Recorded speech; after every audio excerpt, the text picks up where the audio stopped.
All right, let's talk about braking. This is a critical part of any turn, any track, any rider. If you're gonna improve and go quicker, you've gotta figure out your braking, okay?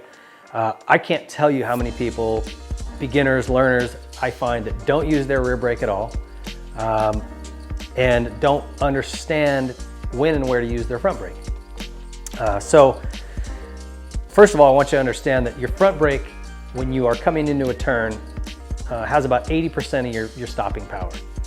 The rear, because the weight is going to transfer to the front, your back tire is very light. It's not going to slow you down much.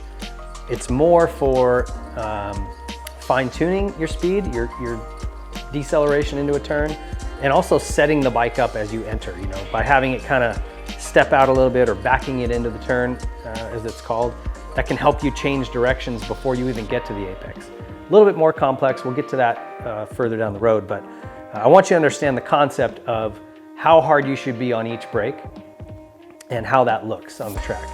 So again, there's so many variables that will change how you're gonna brake into a turn.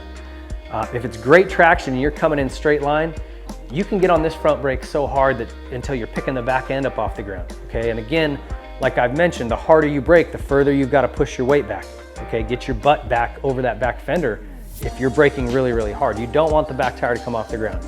At that point, you're starting to lose control. So if you hit a bump or something, some kind of a contour in the ground, you can start to get in trouble. So if it's harder and slick, or if there's a sweep into the turn, you're not gonna be able to be on that front brake so hard, okay? It's gonna be more of a light drag just to sort of, you know, as you're kind of sliding into the turn with your rear a little bit, you're trying to keep that front straight, but you're gonna have to lean a little. You get too much front brake and it's gonna tuck and go out from under you. So a lot of it is feel. And we've got a drill coming up next in the next video that will help you get a feel for that and understand the potential of your brakes. But the way that basically looks is you've got to find a feel for, depending on what the turn is like, traction, lean, is it muddy, is it slick, or is it good traction? You can grab that thing pretty hard in a straight line. Just always remember, when you're using this front brake hard, you need to be going straight. If you're leaning in or sweeping in or turning, this has to be very, very subtle because you will lose traction quickly and find yourself on the ground. Okay, your rear brake, like I said, it's more of a tool to help you fine tune a little bit of speed. It's especially nice in the left-hand corner because your foot's always up there. And if you come in a little too hot or you're in the middle of a rut and you find yourself starting to stand up, you can grab a little rear brake and it'll dive back down. Okay, so you kind of use it to feed that and to get that last little bit of speed just right as you enter the turn. So we'll show that in some videos here so you can kind of get an idea what that looks like. One thing that goes hand in hand with this, which we just talked about, is shifting, using your gearbox and the motor to help you brake, okay? We talked about don't use your clutch or gently feed the gears down. If you're coming into a turn, bang the gearbox down into the gear you want to be in, typically second for a corner, and let that engine brake sort of control the speed of the rear wheel, because it can only go as fast as second gear is going to allow it to go, and you're going fourth gear speed, it's going to be braking for you. That's a nice consistent way to keep the wheel turning so you don't stall, because obviously if you stomp on the rear too much, you could stall the motor. And you can still use your foot just slightly on the rear brake, but it will, like I said, just add an additional modulation to that rear wheel. Another big mistake that I see in braking is people pulling the clutch in. I'll see this all the time. People come into a turn, they pull the clutch in, and I hear them going vroom, vroom, vroom as they're entering a corner. Right away, I pull them in, I'm like, you got the clutch in. I can tell you're revving, you know, I can hear the bike going vroom, vroom, like it's on a stand.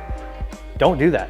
You're eliminating that engine brake, which is a huge component of slowing you down, all right? All you should have on the clutch is one finger, and unless it's a very tight corner where you might stall, you shouldn't really have much pull on that thing at all. Like again, if you're braking really hard, maybe you just pull that thing in just slightly, okay? And that'll just take enough tension off it that it won't stall, but do not pull it in all the way. You're giving up. You'll notice, you pull the thing in, the clutch in, you'll pick up speed. You'll start to take off again because you've lost that engine brake.